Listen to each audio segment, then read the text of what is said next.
Yeah,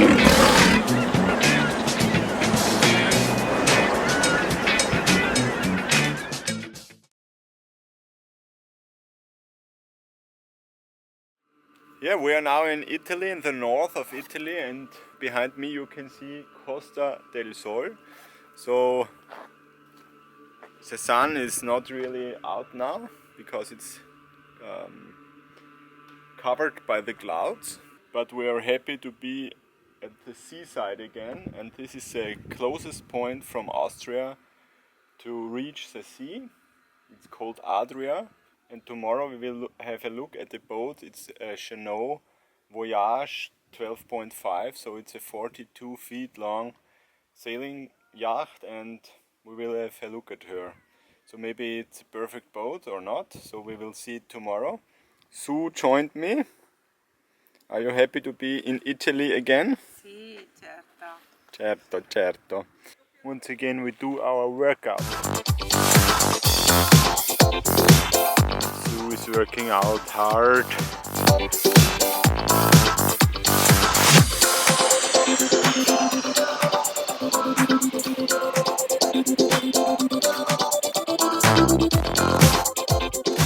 Evening now, and we are in Grado City, and it looks very nice. Here's a look around. Boats are directly in the city center, and here you can go outside to the sea.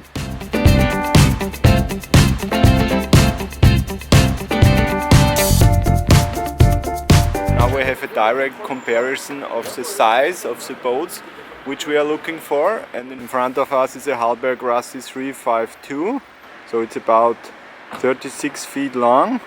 Very nice boat, but very expensive because it's so stable and a really good yard. And if we go some boats down, we can see a 42 Oceanis, so it's the same size of boat which we are looking tomorrow, so it's really big. It's morning now, and as you can see it's raining, but nevertheless it's a very nice town. We are now in Aquileia, where we will have a look at the boat in some minutes.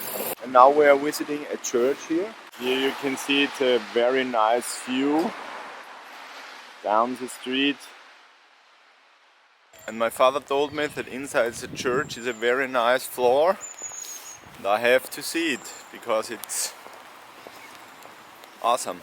So let's have a look.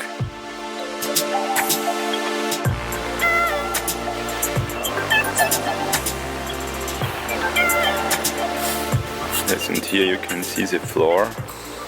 It's a mosaic done of millions of small pieces of stones. Here you can see it.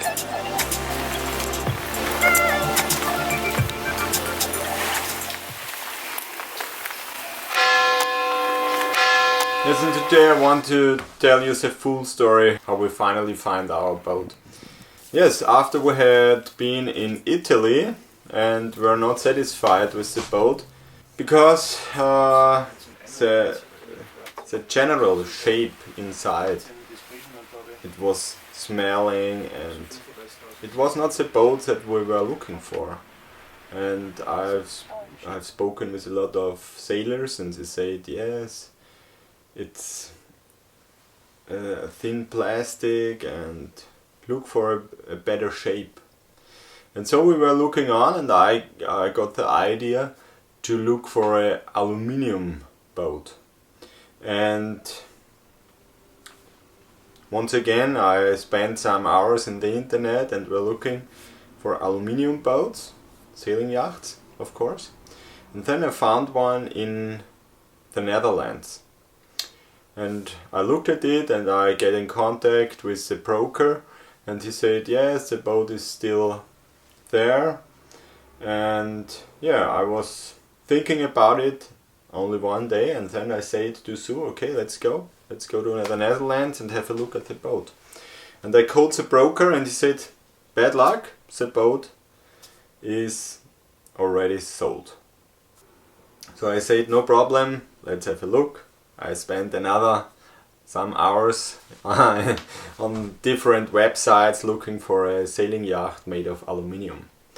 And then I found one in Panama. And I said, Panama, it's cool, because in Panama we're nearby the Caribbean islands, and it was a dream of us to go to the Caribbean islands and to the Bahamas and to Florida, and I've never been to Central America before, so yeah, I said it's cool. And this was a boat which was also sold by a broker, and I said, yeah, I don't want to go to Panama now, but let's have a look for a surveyor. So I was looking for a person who can I trust to.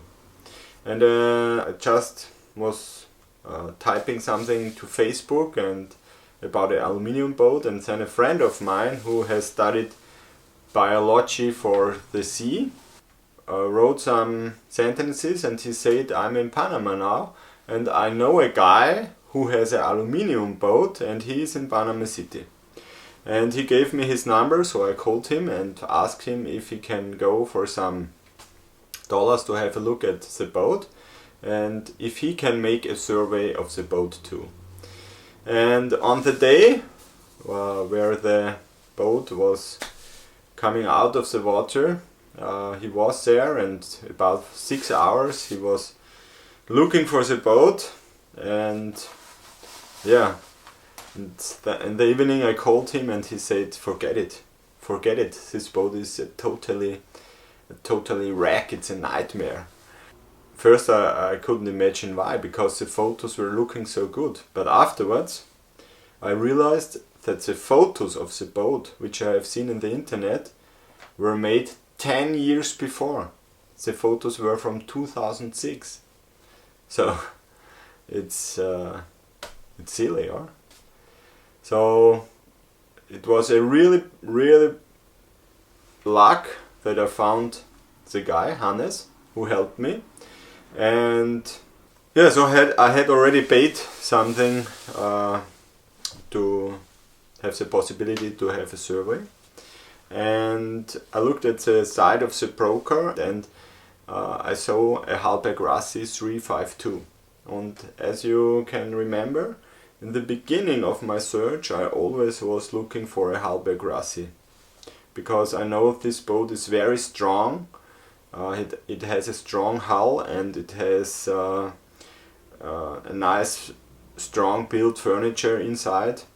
And to everyone who was speaking about Hallberg Rassi, everyone told me, yeah, it's a good boat and you can't make anything wrong. So once again I asked Hannes if he can go to this harbor in Panama and have a look at it. I paid once again some dollars and he made it for me.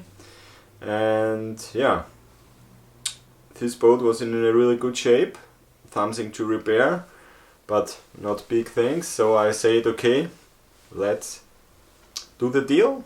And now we are owners of a Hallberg Rassi 352 built in 1984. And yeah, I'm really happy about it, and I can't wait to see it. So we will go there in the beginning of July of 2017, and we will stay in Panama for 2 months. Not in Panama only, but maybe we will go to Colombia and some other islands, Caribbean islands. I know it's not the best season because it's a rainy season there, but we have only July and August in 2017 to stay there and have fun with kite surfing a lot and with sailing with our new boat. And the whole family will join me, so it will get a big adventure, and we're really looking forward to it. And yeah, 2018 and 19 we will sail for 1 year. So our plan is to go to Panama, to Colombia, to Costa Rica, to Guatemala, to Cuba, to the Bahamas, to the Caribbean islands, to the United States, and afterwards over the Atlantic, maybe to Europe. We will see. We have 1 year, and yeah, these are our new plans, and yeah, I'm so happy that I can tell you this, and it will be a real sports adventure with a lot of kite surfing and a lot of sailing and a lot of adventures, and I hope you will join us. So see you next time.